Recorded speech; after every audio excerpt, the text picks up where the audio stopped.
What's up, Internet? This is Rambling Josh, and today I want to talk a little bit about Breath of the Wild. The game's been out for a little bit over 2 weeks at this point, and it still seems like it's kind of the only thing that the media wants to talk about, so I've now had the chance to finish the game, and I want to talk a little bit about it a little bit. I wouldn't really call this a review so much as I kind of go over my overall feelings of the game and just kind of look a little bit more deeply on some of the decisions that they made in this game. So kind of the overall theme for Breath of the Wild is just this idea of like freedom. And I would say that as far as open world games go, this game really personifies both all of the benefits of an open world game as well as the downsides of an open world game, like very strongly on both ends. On one hand, you have a game that is probably one of the most freeform and most open games that I've ever played, and on the other you have one where it's like, I kind of feel like everything that you do is just annoying, is I guess one way of putting it.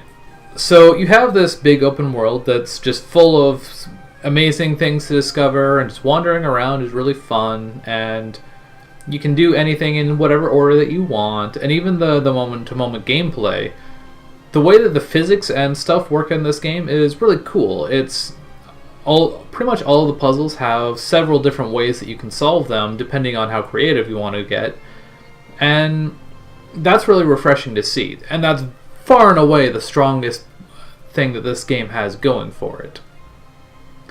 I like to think of it as all of the content in this game is really top tier, but I think it's kind of interesting actually, because I've been informed that the actual like overworld and the layout of all of the landscape in this game was actually done by Monolith Soft, who are responsible for Xenoblade Chronicles and Xenoblade Chronicles X.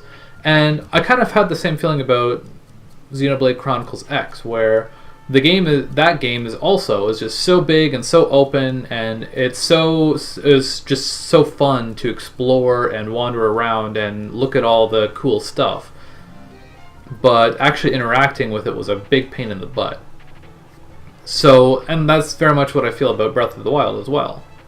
It's kind of like every step of the game that I feel like is annoying, and it's kind of like a lot of things. It's like, if you want to go anywhere, you have the stamina system, which I understand why they have stamina in this game. I didn't really understand why they added stamina to Skyward Sword, but stamina in this game, it makes sense why it's there, because stamina serves as like a secondary form of progression. It's almost like the more stamina you have, the better you are at exploring and getting around the world.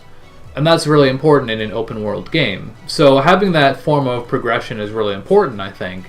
But at the same time, everywhere you go, you've got to contend with your stamina. It's how much are you running, how much are you climbing, how much are you swimming, how much are you gliding. Like every form of movement in this game is, you can only do as much of it as your stamina will let you do. And that's really annoying to me. And even stuff like the weather in this game, it's pretty cool the way stuff like the lightning works, and it's especially cool if you have situations where like lightning is striking your enemies who are wielding metallic weapons, and you're like, haha, I know how to not get hit by lightning, I'll just let the lightning do all my work for me. But at the same time, then you have situations where you're climbing up some huge giant tower and you're like almost running out of stamina, and then it starts raining, and when it's raining, you basically can't climb, because if you try and climb up anything, you just slide back down again. So it's like, okay, well, I'm 80% of the way up this tower. I guess I'm just going to stand here until the rain stops. That's so frustrating. That's not fun at all. And that's just stamina. If we're also talking about like, as far as the combat goes, obviously it's pretty well known that the weapons in this game are interesting. Basically, you're not given any weapons that are permanent. Every weapon in this game has durability that, as you use it, decreases. And there's benefits and downsides to this. Basically, what this does is it allows the game to give the player tons of like cool weapons and stuff without having the consequence of, okay, well, you just got a super powerful weapon like 5 minutes into the game, so now you're just going to be overpowered forever. But it also kind of works in the reverse, because it also means that when you find that cool stuff, it's not even really that impressive, because you're going to kill like 2 enemies and your weapon's going to break. And then at that point it's like, well, that was disappointing. And it kind of creates this situation kind of similar to the stamina, where it's just like you just have this extra thing to contend with. And this is in a game where hitting things is important. Like I was talking before about the physics system, and a big part of that is like hitting stuff to knock it around, hitting switches, whatever. And to me, if I have this inventory full of awesome weapons, I don't want to waste durability hitting a switch. Like, at that point, you've got to like take out your bombs and start using your bombs, or like, is it worth using an arrow on? Like, arrows are one of the most important resources in this entire game. At least that was my experience. So it kind of creates this really uncomfortable situation where, like, if you want to do anything in this game, you're using up a resource. Like, there's nothing that you do in this game that's free. And it kind of also creates a situation where rewarding the player is really hard. Because, for one thing, you get all of your important items and abilities, like, right at the start of the game in the little tutorial thing. For the most part. So there's no real joy of like, oh, I'm in a dungeon. What cool item am I going to find in this dungeon? Or like, hey, there's a chest over there. I wonder what's in that chest. Well, the answer to that is the contents of that chest is probably going to be an item that either is like, oh, hooray, you got your 30-second opal.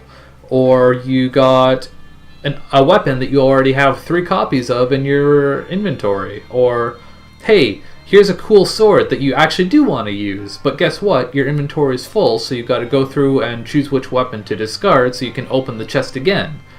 The number of chests in this game that you have to open multiple times just to get the thing out of it is absurd, because you're always wandering around with full inventory of weapons and shields and bows, right? I mean, that's just a little thing, but it's just another example of, like, there's so many little annoying things in this game. And even rewarding the player is difficult because of some of these reasons, right? Even something like side quests. Like, in a traditional Zelda game, when you find a side quest, like, usually your response is, okay, well, I guess I gotta do this side quest, because if I get first place, I'm gonna get a piece of heart. So that's motivation to do it. But the quests in this game, I never really found like I was that motivated to do them. And I'm not even just talking about minigames, I'm talking about full side quests. Because what's your reward going to be? Well, my experience was that usually the reward is like, well, here's 50 rupees, or here's 10 glasses of milk, or whatever other food item. And like, that's not really that worth your time. I mean, granted, some of that stuff is not especially easy to come by, but like, it just feels like busy work to me. Like, so much of this game is just busy work. And that even extends to stuff like the menus in this game. Like, the inventory menu for Breath of the Wild is like, to me, it's so bad, and I have trouble understanding why.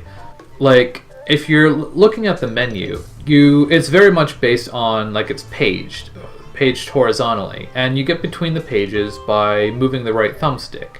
So if you want to go from weapons to bows, you move the thumbstick. That works out pretty well. But then you get to something like your materials page, which that might be like 5 pages of items. And you have to go past every single one if you want to get from one category to the next. So if you want to go from armor, maybe you've got 2 pages of armor. If you want to go from armor all the way to food, you might have to page through like 8 pages of stuff just to get there. And like, it's little, but it's like, why do I have to wade through this? Like, I have the shoulder buttons, and those will take you between categories. You can go from like quests to inventory to the like options screen. But I've got 2 sets of shoulder buttons. Why can I not just go between categories in the inventory screen with the other set of shoulder buttons? It doesn't make any sense to me. And like even the controls and stuff outside of the inventory are really strange to me. Like if you break a bow by using it, there's no way to easily equip another bow. Like the only way to quick change your bow is if you're holding a bow. So so normally you hit the ZR to pull out your bow, and then you hold, I think it's right on the D-pad to switch between your bows. But you just broke your bow, so if you try and pull out a bow, you don't have a bow to pull out, and it doesn't auto-equip a bow if you have another bow. So to change your bow, you have to go into the inventory, and you have to go all the way over to the bows and equip your bow. Which is not a huge deal, but it's like, why is it like 5 steps to equip a new bow? It's not 5 steps, I'm exaggerating, but it's just such a pain in the butt. And even like the actual controls themselves are kind of weird. Like, this is probably one of the first Zelda games with like completely free look. So the right thumbstick controls where you're looking, and that's really cool. But it also means things like if you are L targeting or Z targeting or whatever they call it in this game, an enemy, you're not like always looking at them. So that makes things like doing side hops really annoying, because what direction you're holding is relative to the camera. So doing a side hop might mean that you have to press down, or like some weird angle between down and right, or something, depending on what direction the camera is. And even just the actual buttons themselves, it's like they want to map so many things to the buttons in this game that there's like a button for everything. There's a button for jump, there's a button for run, there's a button for attack, there's a button for A. Like, what does A do other than look at things or examine things? Like, there's a reason these buttons were contextual in other 3D Zelda games, and it's like, now we have more buttons than ever, than any other Zelda game has had access to, and we just fill them with crap. And we take away all the contextual stuff. And there's good arguments for doing that. The contextual stuff can be a little bit confusing at times, but you have this layout where the buttons are different than every other Zelda game, like, ever. Like, how many games has the B button been the attack button? And now all of a sudden it's on Y. And how many games has the A button been the like jump button? Like every 3D Zelda ever works this way, and now all of a sudden jump is on X?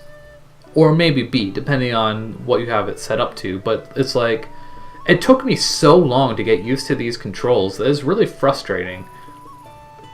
And even then, there's like little minutia things that just don't make that much sense to me. Like, if you're wielding a bow and you're like, oh, well, something's coming and I've got to shield it, your shield button is tied to the same button as the Z target. So in order to pull out your shield, you have to put away your bow and pull out your shield. And the same is true of two-handed weapons. So if you currently have a two-handed weapon equipped, like sometimes the best option is actually to just put away your weapon so you can actually take out your shield. Not that shields tend to be too useful in this game. In fact, I probably had the same shield equipped for like 60% of the game. But there's just, I don't know, there's just so many little things littered throughout interacting with this game that just drove me nuts. And I realize that I'm kind of like ranting about this, but there's like I said, it's just this fine layer of bullshit all over everything that just makes interacting with this game so frustrating to me.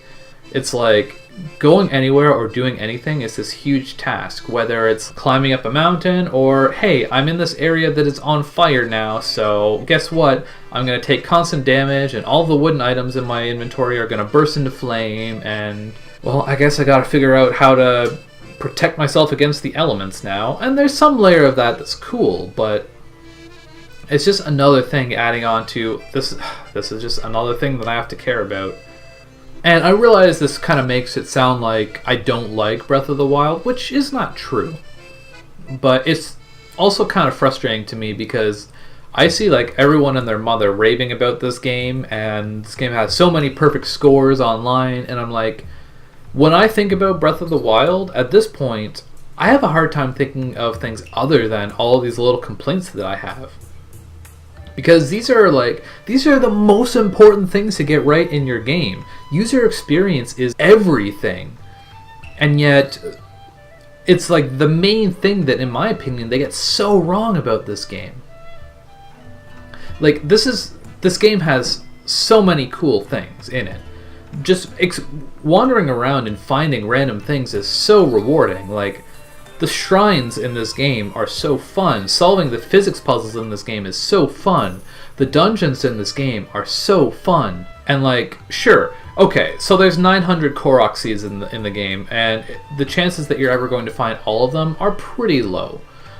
But it also creates a situation where you're always stumbling upon something in this game that's like, oh, there's a thing over there, I can go do that, and it's not like it's hard, but you just stumble upon it, and it's like, oh cool, look what I found. And to me, that part of the game is really entertaining. But it's hard to get to that through everything else. And like, that's not even where the problems with this game end, in my opinion. There's also problems with, like, the combat in this game is, I think, really bad. Not really bad, but I guess I shouldn't even necessarily say the combat, but because you can go anywhere at any time, you run into an awful lot of enemies that are just like, well, I'm gonna kill you one shot now, so I hope that you have a lot of food, and I hope you have a bunch of fairies, because this game is designed around having like 27 hearts, and having like 30 full cooked meals in your bag, and like 7 ways to revive yourself, so yeah, we're just gonna kill you with every single attack. Is that okay? And, I mean, it kind of doesn't matter that much because you do have so many resources to refill your hearts, but, like, it just feels so awful to be like, whoa, I got hit, there goes 9/10 of my hearts again. And, like, they say that there isn't really an intended order for you to go through the game, but a lot of that is solved if you know where the strong enemies are and where they aren't. And I think a part of that is also proved by the fact that the bosses in this game are really disappointing. Like, they're really easy, and they're also... I'll talk a little bit more about like the story and the narrative later, but they're also really, like, boring.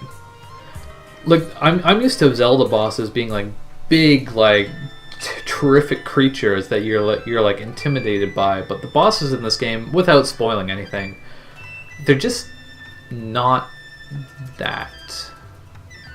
Running into random enemies in the world is so much more hard than actually fighting the bosses, and a part of that is just because you can do anything in any order in this game. They kind of have to make it so that no matter where you end, which dungeon you end up at, in which order, that has to be able to be your first dungeon. So you have annoying things like, they give you the tutorial of this is what a dungeon is, like every dungeon. By the time you do it the 4th time, it's like, yes, I understand. I have to find the map, and I have to find all the terminals, and then I have to go fight the boss. Like, I get it. This is my 4th time. I understand how dungeons work. And kind of even the way the story works, like, every area is basically just a retelling of the same story. Like, oh, there was a champion 100 years ago, but then they died, and there's this divine beast, and it's like, oh, well, here's my heir, and like, now you gotta go do like some busy work task, and then now you're ready to go get into the dungeon, and now it's the dungeon time, and now you redeem the spirit of the champion from 100 years ago, and it's exactly the same as the last 3 times you did it. And there's just, like, to me, there isn't a whole lot of appeal there. And, like, I know that the internet is full of memes of, like, look how awesome this shark prince is, and, like, all this stuff, but, like, some of the characters in this game are pretty good. But the actual plot of it just feels so inconsequential. To some degree, I guess you could argue that the story of this game is your journey. It is, the story is exploring. But I never really got any feel of, like, grandiose from this game. And, like, Zelda plots have never been the greatest, but they've always felt like an epic journey. And in this game, it just kind of feels like Link is this character with no personality whatsoever. He's just, like, basically a literal meat puppet. and he just wanders around and like, you know, he does a couple things, and then Ganon, I guess he exists, and then Zelda is in this game for some reason. Like, her name is on the title of the game, and yet it feels like she doesn't have any reason to exist in this game, even with the whole like memories system. And I'm pretty sure there's some sort of like secret like ending you can get if you do more content in the game, but like as it is, it kind of like none of the events of this game feel like they have any weight behind them. They're just kind of things that happen. I don't feel like I've saved the entire world from this great evil, even though like that's what's happened. I feel like I just kind of wandered around, like I just kind of stumbled into like, oh whoops, I guess I saved the world now, fancy that. And like, okay, I'm ranting again. Like this is not a bad game, but I would say like the experience of this game is exploring at your own pace. Whenever you're doing anything other than that, like the game is just, to me, just not that good. Or I guess a better way of putting it is that it's not an experience that really resonated with me. I feel like they tried really hard to reimagine the experience of Zelda 1, and that's not an experience that ever really appealed to me. I'm someone who has always really had kind of an appreciation for what a linear game adds to the experience. You have a more crafted experience, and that's something that craft work is something that I feel like is almost entirely missing from Breath of the Wild. This is a game where if you want to sit down and just wander around for a couple of hours, it's really entertaining. It's really good at that. But if you're looking for something that is kind of like a bigger picture, I feel like it fails pretty much categorically at that. This game captures the idea of wanderlust perfectly, but the idea of you are the hero who is saving Hyrule from a great evil and conquering like fantastical bosses and uncovering like amazing cool items and treasures and whatever, like, which like is like the Zelda experience. That's what a Zelda game is, to me at least. Like it doesn't really do a very good job of that. At least that is my opinion. I don't know. I could probably do a better job of discussing individual points on this. And I know this basically just turned into a rant of like all the little bits of bullshit that I dislike about this game, but like it's stuff that needs to be said. This is not a perfect game. No matter how many 10 out of 10s the media gives this game, it is not a perfect game. It's a good game. It's worth playing. I enjoyed my time. I don't know if I'll ever play it again. And that's just my opinion. If you disagree, I'd be glad to discuss it with you, but for now, I think I'm going to leave it at that. So, I will catch you later.